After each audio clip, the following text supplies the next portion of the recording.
स्वागत है आप सभी का मेरे इस क्लास में। आज हम लोगों का टॉपिक है how to tell time in English, कि हम लोग समय अंग्रेजी में कैसे बताएं।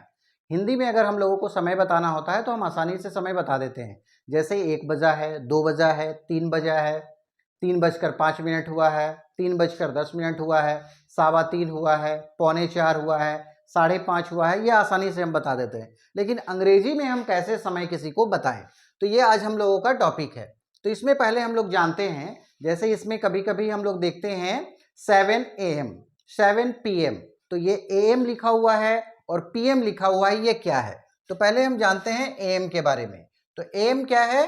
तो AM जिसका फुल फॉर्म होता है एंटी मेरिडियन। एंटी मेरिडियन किसको बोलते हैं? रात 12 बजे से दिन 12 बजे तक को हम एंटी मेरिडियन बोलते हैं, और हिंदी में इसको बोला जाता है पूर्वाहन। इसके बाद हम जानते हैं PM। ये PM क्या है? तो PM जिसका फुल फॉर्म होता है पोस्ट मेरिडियन, जिसको बोलते हैं दोपहर 12 बजे से रात 12 बजे तक को हम पोस्ट मेरिडियन बोलते हैं, जिसको हिंदी में हम लोग बोलते हैं अपराह्न। तो अपराह्न किसको बोलेंगे? दोपहर 12 बजे से रात 12 बजे तक को हम अपराह्न बोलेंगे। जैसे AM 7 AM, अगर यहां आता है हमारा 7 AM, तो इसको हम समझ जाएंगे कि यह सुबह का 7 बजा है। और अगर 7 PM लिखा हुआ है तो ये हम समझ जाएंगे कि ये शाम का 7 बजा है। तो ये 7 AM पूर्वाहन और 7 PM 7 अपराह्न है, ये शाम। तो रात 12 बजे से दिन 12 बजे तक को हम बोलते हैं AM, और दोपहर 12 बजे से रात 12 बजे तक को हम बोलते हैं PM। इसके बाद हम आते हैं बजे। जैसे 1 बजा है, 2 बजा है, 3 बजा है। तो 2 बजा है 2 o'clock, 1 बजा है 1 o'clock, 3 बजा है 3 o'clock। तो ये जो 3 o'clock हम लोग बोलते हैं, इस तरह से o'clock लिखते हैं, तो इसमें ये O क्या है? ये जो O लिखा हुआ है ये क्या है, इसके बारे में हम जानते हैं। तो यहां है O मीन्स ऑफ। O का मतलब यहां है ऑफ। जैसे 2 o'clock, 2 o'clock जिसको अगर हम बोलेंगे तो 2 ऑफ क्लॉक। अगर हम पूरा उसको बोलना पड़े तो उसको हमको बोलना पड़ेगा 2 ऑफ क्लॉक, लेकिन हम लोग बोल देते हैं 2 o'clock इस तरह से, और इस तरह से इसको हम लिखते हैं। ऐसे इसका फुल अर्थ यानी कि मीनिंग होता है 2 ऑफ क्लॉक, लेकिन हम लोग इसको बोलते हैं 2 o'clock, 3 o'clock, 7 o'clock। तो इस तरह से हम o'clock यानी कि जिसका अर्थ होता है ऑफ, ओ का। इसके बाद हम जानते हैं, इसके बाद हमारा है इतने बजकर इतने मिनट। जैसे हम लोग बोलते हैं 2:10, यहां जैसे लिखा हुआ है 2:10। तो ये 2:10 हमको अगर कोई पूछता है तो हिंदी में हम लोग बोलते हैं 2:10 हुआ है, लेकिन अंग्रेजी में उसको कैसे कहेंगे? 2:10 हुआ है।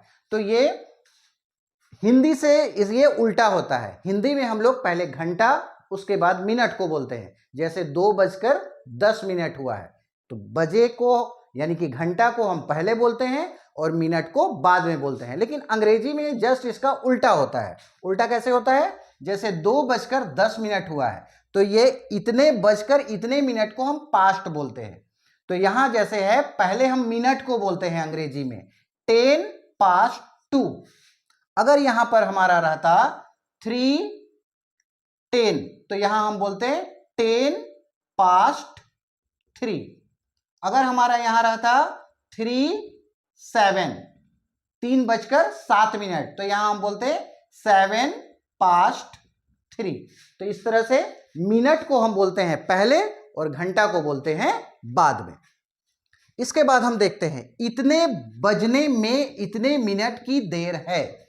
इतने बजने में इतने मिनट की देर है, तो उसको हम लोग 2 लिखते हैं। जैसे 2 बजने में 5 मिनट बाकी है, या 2 बजने में 5 मिनट की देर है। जैसे 1:55 अगर हुआ है, तो इसको हम लोगों को अगर बोलना है तो हम लोग कैसे बोलेंगे?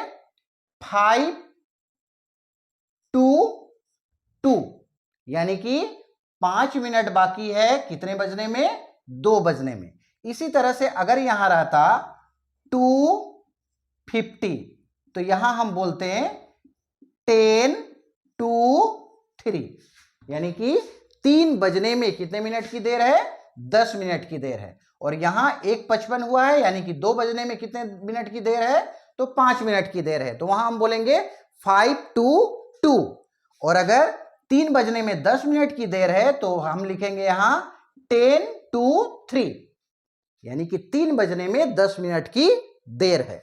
तो अगर हमारा होगा इतने बजकर इतने मिनट अगर हुआ है, उसको अगर हमको बताना है तो हम पास्ट लिखेंगे, और बजने में देर है अगर वो है तो हम 2 लिखेंगे। जैसे 2:10 हुआ है तो यहां हम लिखेंगे 10 past 2, और 2 बजने में 5 मिनट बाकी है तो यहां हम लिखेंगे 5 to 2। 2 यानी कि 2:50 यानी कि 3 बजने में 10 मिनट बाकी है तो यहां हम लिखेंगे 10 to 3। तो इस तरह से अगर इतने बजकर इतना मिनट हुआ है बताना हो तो हम पास्ट लिखेंगे, और इतने बजने में इतने मिनट की देर है तो हम 2 लिखेंगे। इसके बाद आता है, जैसे हम लोगों को कभी बोलना होता है 3:15 बजा है, 4:15 बजा है, 5:15 बजा है, तो हिंदी में हम आसानी से बोल देते हैं, लेकिन इंग्लिश में कैसे बोलेंगे, तो सवा को हम लोग इंग्लिश में बोलते हैं क्वार्टर। जैसे 2:15 यानी कि 2:15 बजा है। अगर हम लोगों को किसी को बताना हो कि 2:15 बजा है तो हम कैसे बताएंगे, तो वहां हम लिखेंगे क्वार्टर पास्ट 2। अगर हमको बताना हो 3:15 बजा है तो हमको लिखना होगा क्वार्टर पास्ट 3। अगर हमको बोलना है 5:15 बजा है तो हमको बोलना पड़ेगा क्वार्टर पास्ट 5। इस तरह से अब आता है पौने। अगर आ गया 4:45 बजा है, 4:45 बजा है, 6:45 बजा है, तो उसको हम कैसे बोलेंगे, तो इसका भी होता है क्वार्टर, लेकिन पौने यानी कि बजने में अभी समय बाकी है तो वहां हम 2 का प्रयोग करेंगे। जैसे 2:45, 2:45 यानी कि 3:45 बजा है तो यहां हम बोलेंगे क्वार्टर टू 3। 4:45 बजा है, क्वार्टर टू 4। 4:45 बजा है, क्वार्टर टू 5। तो इस तरह से सावा के लिए भी क्वार्टर और पौने के लिए भी क्वार्टर, लेकिन अगर सावा हुआ है तो हमको उसमें जोड़ना है पास्ट, और पौने है तो उसमें जोड़ना है 2। अब आता है साढ़े। तो साढ़े को हम बोलते हैं हाफ। जैसे 6:30 बजा है तो हाफ पास्ट 6। 7:30 बजा है, हाफ पास्ट 7। 10:30 बजा है, हाफ पास्ट 10।